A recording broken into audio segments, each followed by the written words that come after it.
जय Shri Krishna viewers, welcome to astro intelligence videos. दर्शकों, कुछ दिन ऐसे इंपॉर्टेंट होते हैं कि जिसको इतिहास को दर्ज करना ही पड़ता है। और कल भारत में भी ऐसा ही दिन था, यानी संडे का दिन था। डेट थी 28 मई 2023। बहुत इंपॉर्टेंट डे था और ऐसा इंपॉर्टेंट डे कि हिस्ट्री में इस डे को बहुत स्ट्रांगली हाईलाइट किया जाएगा। क्यों? क्योंकि कुछ ऐसे इंपॉर्टेंट इवेंट्स यहां पर हुए जिसको अगर हम ज्योतिषीय दृष्टि से डिस्कस ना करें तो कहीं ना कहीं हम ज्योतिष के साथ ही अन्याय कर रहे हैं, या हम अपनी आंखें मूंदे बैठे हैं कि जो हो रहा है उसको हम समझना नहीं चाहते। कल दर्शकों 3 मेजर इवेंट्स हुए। सबसे पहले नई भारतीय संसद का लोकार्पण किया गया। बहुत भव्य फंक्शन हुआ, बड़े लार्ज लेवल पर, लार्ज स्केल पर प्रधानमंत्री मोदी द्वारा नए भारतीय संसद को भारतीय जनता को समर्पित किया गया। उसके साथ ही एक दूसरा इवेंट हुआ जो हमारे डेमोक्रेसी के ऊपर, जिसको धब्बे के रूप में देखा जाएगा, और वो था जो महिला पहलवान जंतर मंतर पर धरना दे रहे थे, उनके धरने को समाप्त किया गया, उनको अरेस्ट किया गया। और इससे भी जो बड़ी घटना है दर्शकों, हालांकि उस न्यूज को बहुत ज्यादा हाईलाइट नहीं किया जाएगा, मुझे मालूम है इस बात का, मगर आपको जानना और हम सबको उसके माध्यम से परमात्मा के द्वारा दिखाए गए इशारे को समझना बहुत इंपॉर्टेंट है। और वो घटना है मध्य प्रदेश के उज्जैन महाकाल मंदिर की। दर्शकों, आप सब जानते हो कि उज्जैन महाकाल के मंदिर को बहुत भव्य बना दिया गया है। वहां पर सप्त ऋषियों की मूर्तियां बहुत बड़े लेवल पर लगाई गई, बहुत सुंदर मंदिर का निर्माण किया गया। मगर कल रात को बहुत तेज आंधी आई। हवा का प्रेशर इतना था कि उन 7 मूर्तियों में से 6 मूर्तियां धरती पर धराशायी हो गई, गिर गई। कितना नुकसान हुआ इसके बारे में कुछ नहीं मालूम, मगर दर्शकों, बाहर क्या घटित होता है वो उतना इंपॉर्टेंट नहीं है। अगर किसी मंदिर के बीच में इस तरह की घटना होती है तो उसको हम बहुत ज्यादा सीरियसली लेते हैं। और 7 ऋषियों में से 6 ऋषियों की मूर्तियों का गिर जाना, ये कोई असामान्य घटना नहीं है। मैंने सोचा कि इन तीनों इवेंट्स को ज्योतिष की नजर से तो देखा जाए, समझने का प्रयास किया जाए कि ये जो तीनों इवेंट्स 24 घंटे के भीतर हुए, इसके पीछे बेसिस क्या था। दर्शकों, आज हम इन्हीं तीनों घटनाओं को ज्योतिष के माध्यम से समझने का प्रयास करेंगे। तो उसके लिए हमें सबसे पहले क्या देखना होगा? हमें देखना होगा आज का गोचर, कि गोचर आज का क्या दिखा रहा है। अब दर्शकों, आप ये चार्ट देख सकते हो, ये आज के गोचर का है। आज के गोचर में आप क्लियरली देख सकते हो कि राहु, जुपिटर, मरकरी मेष राशि में है। ये तीनों मेष राशि में, और वृषभ राशि में सूर्य देवता है। शुक्र देवता बैठे हैं मिथुन राशि में, और सुख स्थान की राशि यानी कि कर्क में बजरंग बली यानी मंगल देवता वहां विराजमान है। चंद्रमा यानी हमारा मन छठी राशि यानी कि कन्या राशि में। सप्तम राशि यानी कि तुला में केतु है। और जो सबसे इंपॉर्टेंट प्लेनेट गोचर में, जिसको मैं सबसे ज्यादा इंपॉर्टेंट मानता हूं, वो है शनि देवता। और शनि देवता बैठे हैं एक्वेरियस में। अब एक्वेरियस में शनि देवता का होना, और स्पेशली अब आप इनके नक्षत्रों को भी थोड़ा सा देख लीजिए कि कौन कौन से प्लेनेट कहां कहां है। जब भी गोचर होता है दर्शकों, सूर्य चंद्रमा को हम बहुत ज्यादा तवज्जो नहीं देते, क्योंकि ये कहीं ना कहीं हमारी आंखें हैं, जो परमात्मा द्वारा हमें दुनिया दिखाई जाती है, ये दोनों सिर्फ आंखें हैं, और चंद्रमा को तो वैसे भी मन माना जाता है। सो इनकी बजाय जो इंपॉर्टेंट प्लैनेट्स हैं उनके नक्षत्रों के ऊपर हम थोड़ा सा फोकस करेंगे, तभी हम समझ पाएंगे कि जब भी कोई इंपॉर्टेंट इवेंट्स होते हैं तो उसके पीछे कारण क्या होता है। अब आप देखिए, सबसे पहले इंपॉर्टेंट प्लैनेट मार्स, यानी कि मंगल देवता। मंगल देवता पुष्य नक्षत्र में है, और पुष्य नक्षत्र भी शनि का ही नक्षत्र है। तो शनि के नक्षत्र पुष्य में मंगल देवता विराजमान है। उसके बाद इंपॉर्टेंट प्लैनेट जुपिटर, जिसका संबंध भाग्य के साथ है, पॉजिटिविटी के साथ है, ज्ञान के साथ है, वो अश्विनी नक्षत्र में मेष राशि में ही है।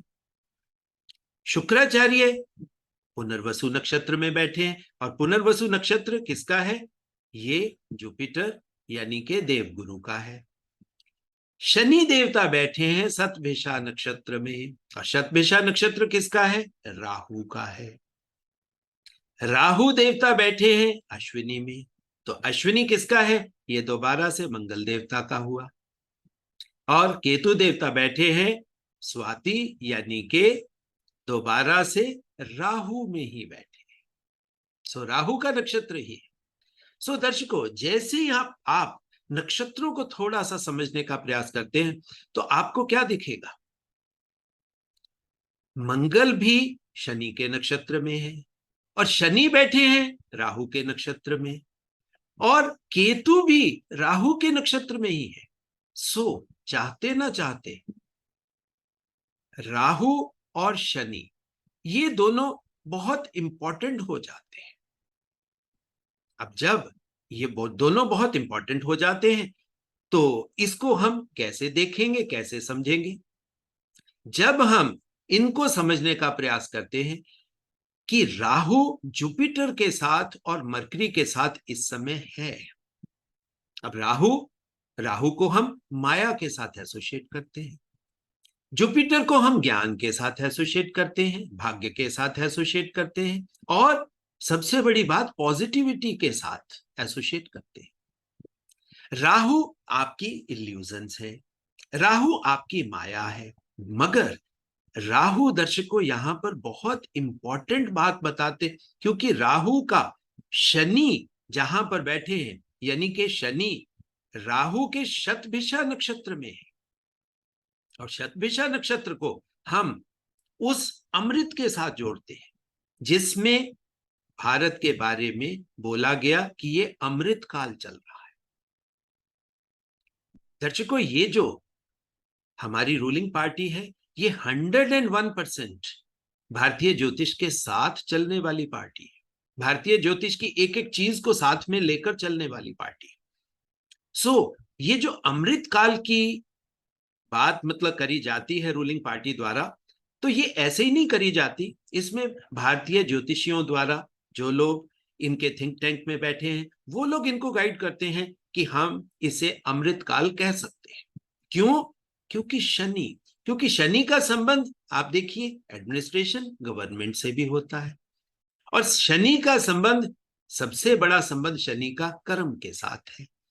और जब शनि एक्वेरियस में आ जाता है, शतभिषा नक्षत्र में आ जाता है, तो कर्म और कर्म का फल कहीं ना कहीं एक ही जगह आ जाता है। मगर दर्शकों, आप इस समय इंटरनेट पर सैकड़ों वीडियोस देख रहे होंगे जिसमें बहुत बायस्ड वर्जन दिया जाता है। जो लोग रूलिंग पार्टी के फेवर में हैं वो रूलिंग पार्टी के फेवर की वीडियोस बनाएंगे, और जो लोग ऑपोजिशन की फेवर में हैं वो ऑपोजिशन की फेवर की वीडियोस बनाएंगे। मगर दर्शकों, इस समय सोशल मीडिया पर आपको तटस्थ वीडियोस बिल्कुल नहीं मिलती। सो आपको जो एस्ट्रोलॉजर्स पसंद हैं आप उनकी वीडियोस देखते हो, और उन्हीं का थॉट प्रोसेस आपके ऊपर आता है। हमारे बहुत से एस्ट्रोलॉजर दोस्त हैं जो रूलिंग पार्टी के साथ एसोसिएटेड है, या उनका पर्सनल इंटरेस्ट कह लीजिए, या सबसे बड़ी बात क्या है, वो उनको पसंद करते हैं। और बहुत से एस्ट्रोलॉजर दोस्त ऐसे हैं जो ऑपोजिशन की पार्टियों को पसंद करते हैं। मगर जब हम ज्योतिषियों को, हम अपने आप को अगर एस्ट्रोलॉजर कहते हैं, तो दर्शकों हमें बायस्ड ओपिनियन कभी नहीं देना चाहिए। ना हमें किसी की फेवर करनी चाहिए, ना ही हमें किसी के साथ वैर भाव करना चाहिए, क्योंकि हमारा काम किसी की फेवर करना तो है ही नहीं। हमारा काम तो नक्षत्र क्या कह रहे हैं, आपके ग्रह क्या बता रहे हैं, उनकी दशा और दिशा क्या है, जब हम उनको देखते हैं तो हमारे पर्सनल इंटरेस्ट या पर्सनल फेवर का तो कोई मीनिंग ही नहीं होता। आज मेरा प्रयास यही होगा कि मैं आपको वो तटस्थ, जिसको हम कहते हैं बैलेंस्ड व्यू पॉइंट दूं, जिसमें ना किसी रूलिंग पार्टी की फेवर हो और ना ही ऑपोजिशन पार्टी के बारे में कोई एनिमिटी या उनकी फेवर की बात हो। दर्शकों, कल के जो 3 इवेंट्स हुए, आप इन तीनों इवेंट्स को जब आप देखोगे, क्योंकि सूर्य आज कहां पर है, ये टॉरस राशि में है, तो कल ये कहां था, ऑब्वियस बात एक है, ये एरीज में ही था। जब ये कल एरीज में था, तो एरीज में तो कल 4 प्लैनेट्स इकट्ठे हो गए। अब आप देखिए, कहीं ना कहीं राजा के बारे में बात, क्योंकि सूर्य तो राजा है, तो राजा कहां था, कल एरीज में, यानी कि मेष राशि में था, और उसी के साथ राहु भी है। जब भी राहु और सूर्य इकट्ठे होते हैं, हम ये कहते हैं कि ये कहीं ना कहीं माया उस राजा के सिर के ऊपर बैठ जाएगी, क्योंकि राहु बहुत स्ट्रांग एनर्जी है। और जहां पर भी राहु होगा दर्शकों, ज्ञान भी कहीं ना कहीं बैकड्रॉप में चला जाता है। हालांकि ज्ञान को कभी खत्म नहीं किया जा सकता। जब हम ज्ञान के पीछे जाते हैं, और सही ज्ञान, अगर हम राहु को सही तरीके से समझें, तो राहु के दर्शकों 2 रूप आपको हमेशा दिखाई देंगे। राहु उस माया के बारे में भी बताएगा और उस अमृत के बारे में भी बताएगा। राहु का डोमेन, क्योंकि राहु केतु एक एक्सिस होता है, केतु को हम डेथ के साथ एसोसिएट करते हैं, डिटैचमेंट के साथ एसोसिएट करते हैं, तो राहु कहीं ना कहीं मृत से अमृत की यात्रा बताता है। यानी कि अब आप देखिए, जब सूर्य वहां पर है, सूर्य की मृत से लेकर अमृत तक की यात्रा, इसी तरह ज्ञान के मृत ज्ञान के से लेकर अमृत तक के ज्ञान की यात्रा। मगर यहीं पर सबसे बड़ी बात हो जाती है जब मरकरी साथ में आ जाता है, बुध, यानी कि बुद्धि। बुद्धि भी कल वही थी। अब ये बहुत इंपॉर्टेंट बात हो गई, और ये मेष राशि में, और मेष राशि वैसे भी किसकी है दर्शकों, ये तो हेड ही है आपका। सोचने का, देखने का, बोलने का, सुनने का, ये जो इंपॉर्टेंट चीजें हैं, ये कल मेष राशि में ही थी। आपने बहुत कुछ अच्छा देखा भी। संसद भवन का लोकार्पण हुआ, वैदिक मंत्र बोले गए, वहां पर बहुत बड़े बड़े संत भी आए, एनवायरमेंट भी कहीं ना कहीं वैदिक बनाने का प्रयास हुआ। आप सीधा सीधा समझ सकते हो कि राहु जुपिटर कॉम्बिनेशन बहुत भव्य, बहुत बड़े विशाल कैनवस पर दिखाया गया। ये राहु जुपिटर जब भी इकट्ठे होते हैं तो इसी तरह है, यानी कि उन वैदिक चीजों को, उन ज्ञान की चीजों को बढ़ा करके दिखाना। मगर दर्शकों, आप यहां पर भगवान कृष्ण की उस उपदेश को हमेशा याद रखना, जब भी हमें किसी गोचर को समझना है। भगवान कृष्ण क्या कहते हैं, तटस्थ मन, मन के अंदर जो भी भावना आएगी, जो भी इंटेंट आएगा, कर्म का फल उसी के साथ निर्मित हो जाएगा। जब हम तटस्थ भाव से, बैलेंस्ड भाव से कोई कर्म करते हैं, तो कर्म का फल डिफरेंट होता है। जुपिटर के चैरिटी वाले भाव के साथ हम कोई कर्म करते हैं, तो वो अलग तरीके से दिखाई देता है। मगर मरकरी, बुद्धि के अंदर क्या खेल चल रहा है। और जब राहु मरकरी दर्शकों इकट्ठे होते हैं तो मैंने अपनी बहुत सी वीडियोस में आपको बताया है, most clever, most planning entity. आप इन दोनों के कॉम्बिनेशन से आप हाईएस्ट लेवल की सोच, इंटेलेक्ट, फिलॉसफी, रिसर्च, आप ऐसी ऐसी चीजों के बारे में जान सकते हो जो नॉर्मल में एग्जिस्ट नहीं करती। प्रधानमंत्री के मन में क्या है, उन संतों के मन में क्या है, रूलिंग पार्टी के मन में क्या है। अब आप उसको पढ़ने का प्रयास करिए कि कहीं ना कहीं राहु वहां बैठा है, धर्म का यूज किया जाएगा। वो आपने देखा, वैदिक रीति से सब कुछ हुआ, धार्मिक पद्धतियों से सब कुछ हुआ, और बहुत भव्य बड़े लार्ज कैनवस पर काम हुआ। मगर सबसे बड़ी बात है इंटेंट, मन के अंदर क्या है। मन के अंदर तो यही है कि इस सिंहासन को छोड़ना नहीं है, आगे भी अपनी इसी सक्सेस स्टोरी को आगे कंटिन्यू करना है। तो मन में तो यही है। सो दर्शकों, धर्म का यूज किसी मोटिव के साथ हो गया। अब वो मोटिव पॉजिटिव है, नेगेटिव है, इसका आंसर तो भविष्य में पड़ा होता है। मैंने क्यों कहा हम बहुत तटस्थ बात करेंगे। अब इसी तरीके से आप देखिए, ऑपोजिशन पार्टीज ने कल के लोकार्पण समारोह को बायकॉट कर दिया। अब उनके मन के अंदर क्या था, उनके उनके भी तो नक्षत्र यही है। यही तो दर्शकों माया है जो राहु आपको दिखाना चाहता है या राहु आपको दिखा रहा है। अब जब आप दोनों पार्टियों के इंटेंट यानी उनके मन के अंदर क्या है, जब तक आप उसको नहीं पढ़ पाओगे, रूलिंग पार्टी बहुत क्लियर है, धर्म का इस्तेमाल करेगी क्योंकि अब उनके पास पावर है, वो हर चीज दिखाएंगे। क्योंकि जब भी कोई राजा बनता है या डेमोक्रेसी में हम कहते हैं इलेक्टेड गवर्नमेंट बनती है, तो वो तो हर तरह से अपनी सरकार को बचाने का प्रयास करेंगे, उस सरकार को आगे ज्यादा समय तक रखने का प्रयास करेंगे, और इसमें कुछ गलत भी नहीं है। मगर उसके अंदर इंटेंट क्या है, क्या सेवा की भावना है, क्या उस वैदिक ज्ञान, उस धार्मिक चीजों को सिर्फ दिखावे के तौर पर इस्तेमाल किया जाता है। अब ये इंटेंट की बात है।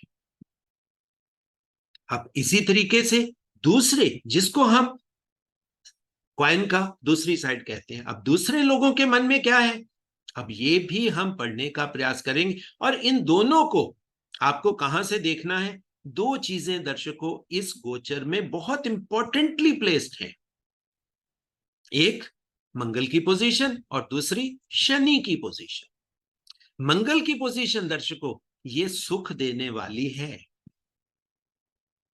राजा का सुख, क्योंकि सूर्य है, सूर्य था कल वहां, उसके साथ राहु, डबल सूर्य, डबल राजा, इलेक्टेड गवर्नमेंट, उनका सुख बजरंगबली में है। तभी आप देखिए जो पीछे कर्नाटका का इलेक्शन हुआ, बजरंगबली, फोकस कहीं ना कहीं बजरंगबली पे आ गया, क्योंकि जो गवर्नमेंट थी उसको लगता था हम बजरंगबली को यूज करेंगे तो सुख मिलेगा, ऑपोजिशन को लगता था कि अगर हम बजरंगबली को यूज करेंगे तो हमें सुख मिलेगा। अब बजरंगबली तो नेचुरल एक बात है, वो देवता है दर्शकों, बजरंगबली सेवक हैं, भगवान राम के सेवक हैं। अब जिसके मन में भगवान राम होंगे, बजरंगबली उसकी सेवा कर देगा। रूलिंग पार्टी अगर सही इंटेंट के साथ चलेगी तो बजरंगबली 101% उनकी सेवा करेंगे, क्योंकि बजरंगबली का तो काम ही जिसके मन में राम उसकी सेवा करना। ऑपोजिशन पार्टी के मन में, क्योंकि मन सबका दर्शकों इंडिपेंडेंट है, इसमें कोई थॉट प्रोसेस नहीं है, कोई बायस नहीं है, यानी जो जितनी ऑनेस्ट इंटेंट के साथ मन में राम को रखेंगे, आप क्लियरली समझ लीजिए कि जब तक मंगल कैंसर राशि में है, ये ही होने वाला है, यही रिजल्ट है। आप जितना मर्जी राहु की माया में आप अपने विचारों को इधर उधर ले जा सकते हो, मगर जब आप तटस्थ मन से सोचोगे तो दर्शकों वो तो एक स्पष्ट संदेश है, इसमें कोई इफ एंड बट नहीं है कि जिस मन में राम, बजरंगबली तो उनकी सेवा ही करेंगे, और बजरंगबली को सेवा करके ही तो सुख मिलता है। सो जनता की सेवा, जनता जनार्दन की सेवा जो करेगा उसको बजरंगबली का आशीर्वाद प्राप्त होगा। अब दूसरे इंपॉर्टेंट प्लेनेट शनि, शनि दर्शकों बैठे हैं राहु के नक्षत्र शतभिषा में, और शतभिषा का संबंध सीधी एक बात है, क्योंकि यहां पर 100 स्टार्स हैं दर्शकों, 100 तारे, यानी कि 100 डिफरेंट पॉसिबिलिटीज, आप अमृत तक पहुंच सकते हो। और जब माया की बात होती है तो साम दाम दंड भेद कुछ नहीं, सिर्फ अमृत को प्राप्त करना ही एकमात्र उद्देश्य होता है। भगवान कृष्ण के जन्म में आप देख सकते हो इन चीजों को, एक ही सिंगल फोकस था, साम दाम दंड भेद होगा, क्योंकि राहु किसी कानून को मानने वाला नहीं है। और यही इंटेंट कहीं ना कहीं आप रूलिंग पार्टी से लेकर ऑपोजिशन तक हर जगह देखोगे। रूलिंग पार्टी भी कानून को तोड़ने में समय नहीं गंवाती, जो उनको अच्छा लगता है संविधान को उधर से कोशिश की जाती है कि अपनी फेवर में लाया जाए, ऑपोजिशन पार्टी अपने तरीके से। सो अगर कहीं ना कहीं हम देखेंगे कि कानून से इतर संभावनाएं तो होंगी, हर तरफ से वो क्लेवर इंटेंट आपको दिखेगा, बट क्लेवर इंटेंट के साथ ही जो सबसे इंपॉर्टेंट बात है, कौन अमृत के पीछे जा रहा है और कौन शनि के उस सेवा भाव की तरफ जा रहा है। देखो दर्शकों, एक होता है कर्म, कर्म हम करते हैं कि उससे हमारा आगे का अच्छा हो जाए, यानी कि फ्यूचरिस्टिक इंटेंट। एक कर्म होता है कि हम सिर्फ कर्म कर रहे हैं, कोई फल की इच्छा नहीं है, वो है तटस्थ भाव। जब तटस्थ भाव से कर्म किया जाता है और उसके साथ सेवा का इंटेंट साथ में जुड़ जाए तो दर्शकों आशीर्वाद मिलेगा ही मिलेगा। और जब मन तटस्थ नहीं है, बुद्धि प्लानिंग कर रही है, बुद्धि प्लानिंग कर रही है कि कुछ भी करना है, सत्ता प्राप्ति करनी है, साम दाम दंड भेद जो भी करना है सत्ता प्राप्ति करनी है। अब आप देखिए, इसी के साथ जब आप कल के संसद भवन के लोकार्पण से जो वो दूसरी घटना, उसको यहां पर अब आप ले लें,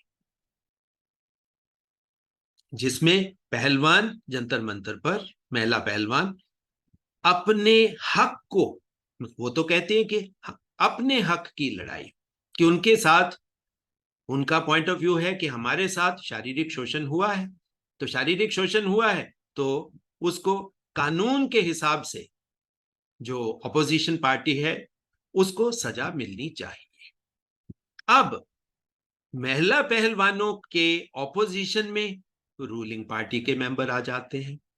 अब वहां पर आप देखिए, संविधान, धर्म, हर चीज को ताक पे रख दिया जाएगा और वो आपके सामने क्लियरली विजिबल हो रहा है, क्योंकि रूलिंग पार्टी को यह लगता है कि अगर हमने उस ऑपोजिशन एमपी को, जो महिला पहलवानों के ऑपोजिशन एमपी हैं, वो रूलिंग पार्टी के एमपी, अगर रूलिंग पार्टी को यह लगता है कि अगर हमने अपने एमपी के ऊपर कार्रवाई कर दी तो कहीं ना कहीं हमारे जनाधार पे फर्क पड़ेगा। अब आप देखिए, इंटेंट का बात है यहां पर, कानून बाद में आएगा।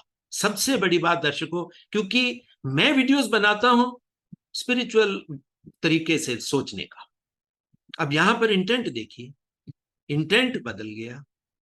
अब कोई भी लड़की, देखिए, अपने कैरेक्टर के ऊपर बातें सुनना, कैरेक्टर के ऊपर बातें करना, यौन शोषण की बातें करना, ये आसान सब्जेक्ट नहीं है किसी भी लड़की के लिए, क्योंकि हम भारतीय समाज में रहते हैं। अब भारतीय समाज में मैं ये नहीं कहता कौन ठीक कौन सही, क्योंकि मेरा वो इशू ही नहीं है, क्योंकि मुझे तो तटस्थ बात करनी है। जब तटस्थ बात है तो कानून के हिसाब से क्या था, कानून के हिसाब से अगर कोई भी गलत है उसको कानून के हिसाब से उसका ट्रायल होना चाहिए, कानून के हिसाब से उसकी सजा होनी चाहिए। अब आप देखिए, एक इवेंट के साथ दूसरा इवेंट, कितना भारत के इतिहास का कितना बड़ा इवेंट था संसद का लोकार्पण, मगर उसके साथ महिला पहलवानों का अरेस्ट, तिरंगे के साथ वो जो पिक्चर्स आई वो भी साथ में ही चस्पा हो गई, अटैच हो गई। और ये कहीं ना कहीं भारतीय इतिहास के दाग के रूप में इसे देखा जाएगा। अगर हम संसद के लोकार्पण को एक बढ़िया इवेंट मानते हैं तो वो जो दूसरा इवेंट है, क्योंकि वो भी तो संविधान के खिलाफ ही है, जब सुप्रीम कोर्ट ने कह दिया कि एक्शन होना चाहिए फिर भी नहीं होता हुआ दिख रहा, दिखाई ये दे रहा है कि कहीं ना कहीं अत्याचार हो रहा है। अब यहां पर बात दोबारा से फिर वही आ गई कि राहु जुपिटर सन इकट्ठे हो गए और साथ में बुद्धि वहीं आ गई। अब वो फंस गए।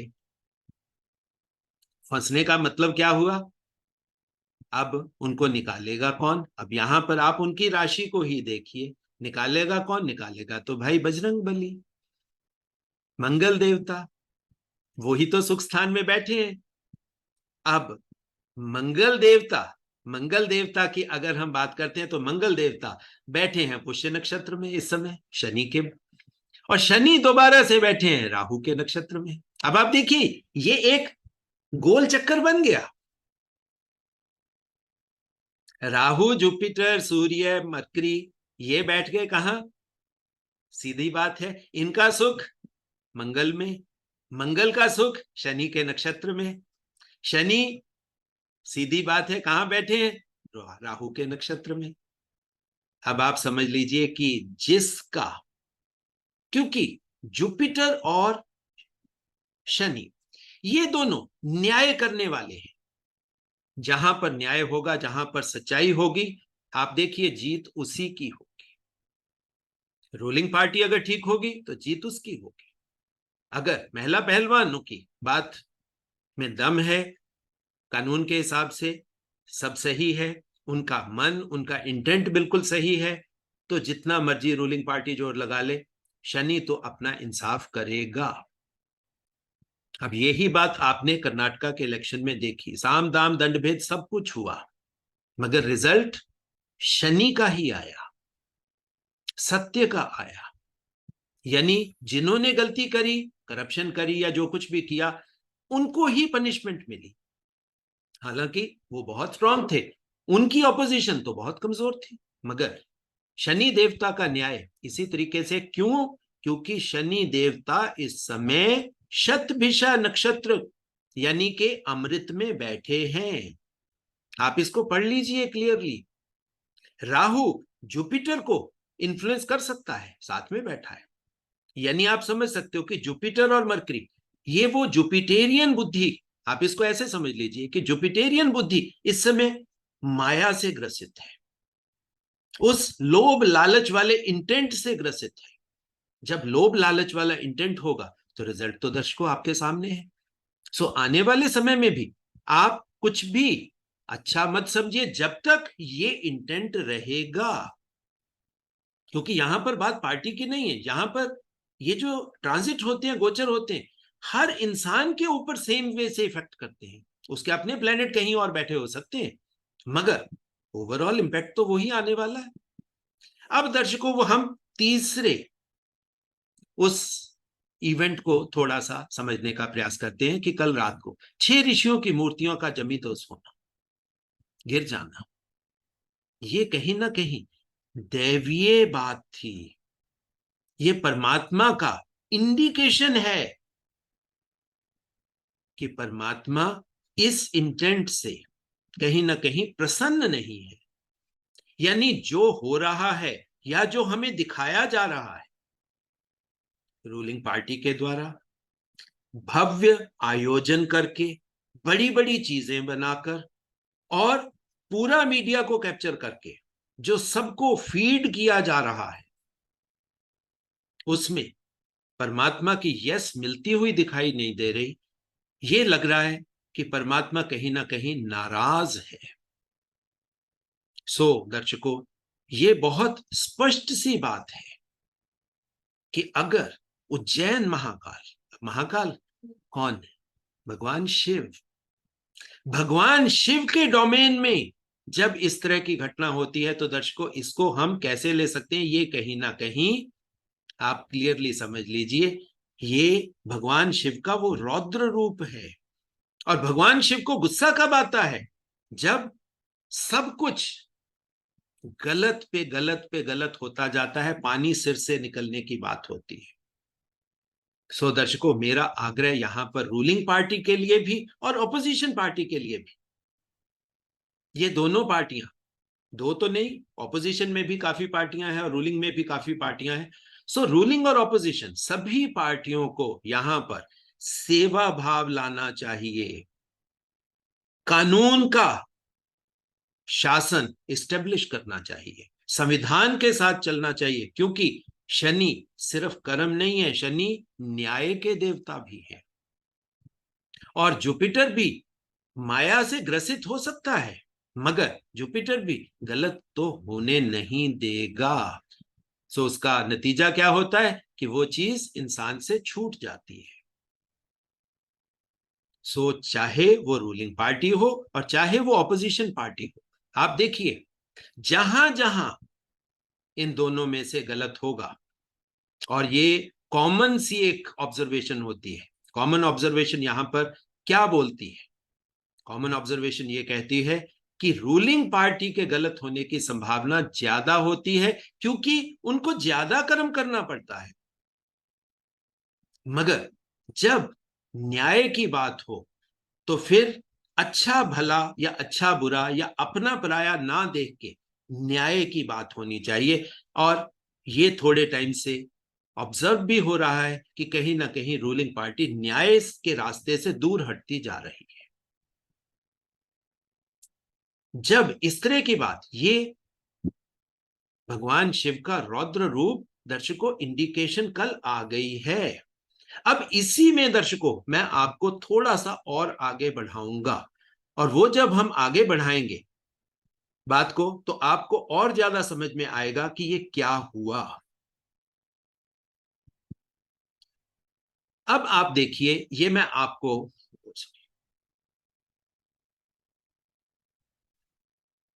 अब हम दूसरी स्क्रीन शेयर करेंगे जिसमें आप इन ट्रांजिट्स को देख सकते हो कि ये कब तक होता हुआ इस तरह का दिख रहा है। हमने इन 4 प्लैनेट्स को ही ज्यादा इंपॉर्टेंस ली। अब आप देखिए इस साल मंगल देवता, ये मंगल देवता का ट्रांजिट कैलेंडर। मार्च में मंगल जेमिनाई में थे, मई में कैंसर में आ गए, जुलाई में लियो में चले गए, अगस्त में वर्गो में आ गए, अक्टूबर में लिब्रा में होंगे, स्कॉर्पियो नवंबर और सैजिटेरियस दिसंबर। मगर इस बात को दर्शकों थोड़ा सा आप आगे और खींच लें, जनवरी फरवरी मार्च अप्रैल, आगे 4 राशियां और निकलने की पॉसिबिलिटी है।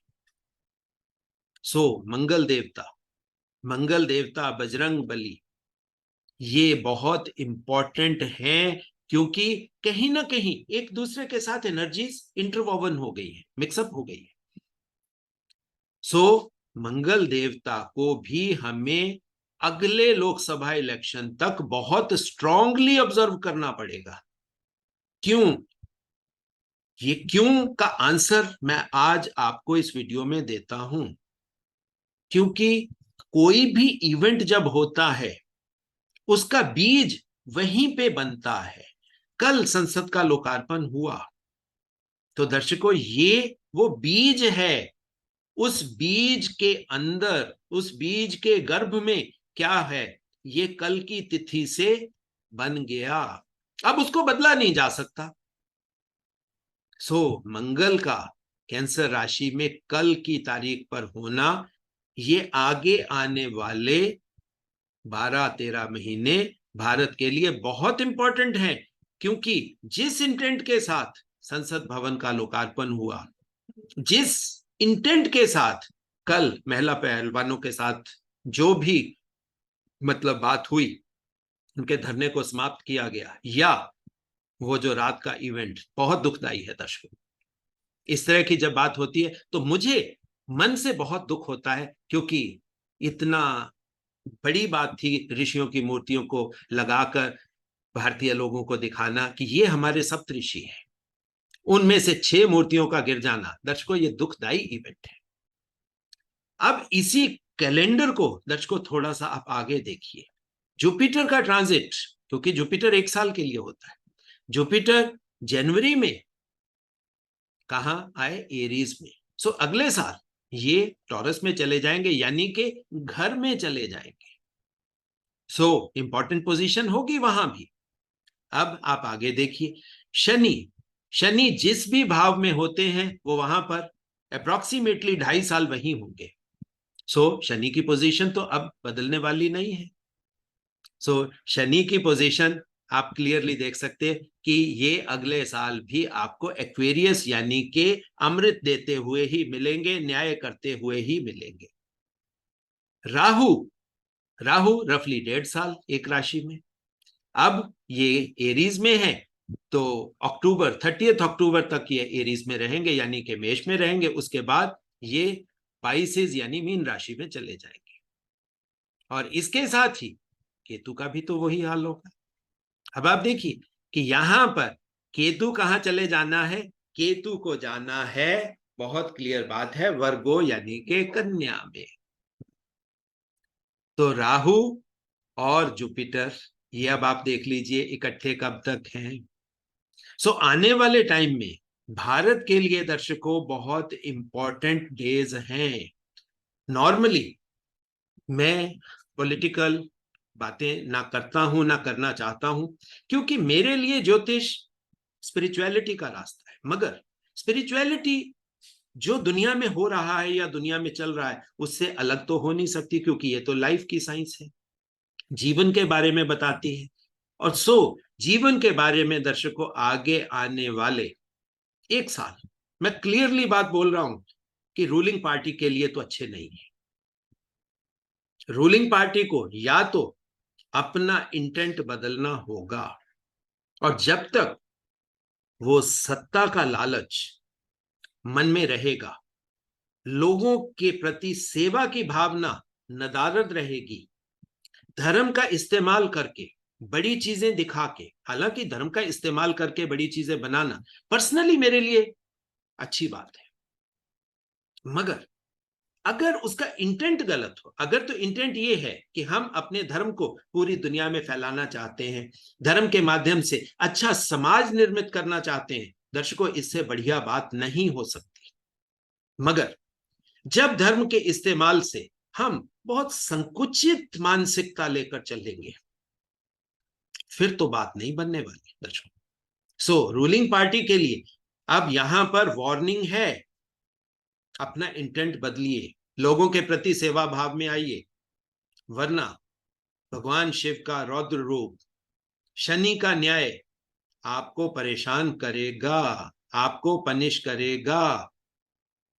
अब इसी में दर्शकों बहुत बड़ी सीख पड़ी है ऑपोजिशन पार्टियों के लिए। अगर कहीं ऑपोजिशन पार्टियां भी इसी तरह लोभ लालच में घुस गई, उनका भी इंटेंट लालची हो गया, तो दर्शकों क्या होगा? दर्शकों, होना तो वही है, शनि का न्याय तो वैसा ही आना है, क्योंकि आगे आने वाले 1.5 साल राहु देवता कहां हैं? राहु देवता शतभिषा नक्षत्र में ही है।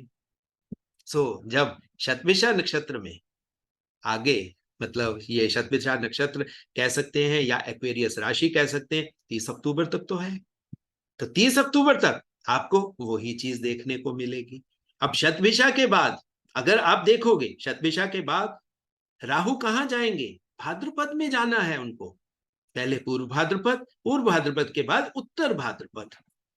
सो आगे लोकसभा इलेक्शन तक ये उत्तर भाद्रपद की ही स्थिति होगी, यानी रहना भाद्रपद में ही है।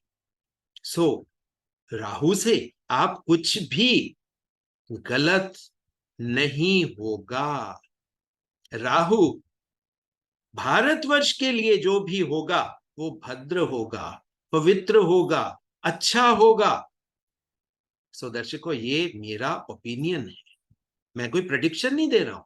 मैं तो जो प्लैनेट्स या जो नक्षत्र बता रहे हैं, जो उसका इनर इंटेंट है, मैं तो आपको उसकी बात कर रहा हूं। क्योंकि हमारे जैसे लोगों को, जो एजुकेटेड हैं, समाज को अपना हिस्सा देके समाज को क्रिएट करने वाले हैं अपने कर्मों के द्वारा, और जो भगवान ने हमें ज्ञान दिया है उसके द्वारा, हम तो समाज को निर्मित करने के रास्ते पर रहते हैं। हमें पर्सनल हमारा कोई लोभ नहीं, हमारा कोई लालच नहीं। हमें इस बात से फर्क नहीं पड़ता कि आज जो रूलिंग पार्टी है ये आगे भी 10 साल 15 साल यही रूलिंग पार्टी रहे, हमें नहीं कोई प्रॉब्लम इनसे। ना ही जो आज ऑपोजिशन है, क्योंकि पहले वो रूलिंग पार्टी थी, तो ना उनके साथ हमारा कोई इशू है, ना ही जो प्रेजेंट रूलिंग पार्टी है उसके साथ। मगर अब ये रूल जब हम तटस्थ हो सकते हैं दर्शकों, तो उनको भी आगे तटस्थ होने को सोचना पड़ेगा। और अगर वो तटस्थ होकर धर्म को सही मायनों में ले आए, सेवा की भावना ले आए, जनमानस की सेवा, तो बजरंग बली तो सेवक है, शनि तो सेवक है, तो न्याय तो होगा। और अगर इसका उल्टा होगा तो ना बजरंग बली छोड़ने वाले हैं और ना ही शनि देवता छोड़ने वाले हैं। और सबसे बड़ी बात, राहु भी आगे शतभिषा के बाद भाद्रपद में जाने वाले हैं। मेरी इन बातों को आप नोट करके रख लें। वो ही होगा, जितना मर्जी साम दाम दंड भेद कर लिया जाए, जितना मर्जी सोशल मीडिया के द्वारा मीडिया को कैप्चर करके दिखाने का प्रयास कर लिया जाए, रूलिंग पार्टी और ऑपोजिशन दोनों द्वारा जो मर्जी कर लिया जाए, दर्शकों प्लैनेट्स को नहीं बदला जा सकता, प्लैनेट्स के इफेक्ट को नहीं बदला जा सकता। ये बातें हार्श हो सकती हैं, मगर दर्शकों यही सच्चाई रहेगी और ये आने वाले समय में आपके सामने आएगी।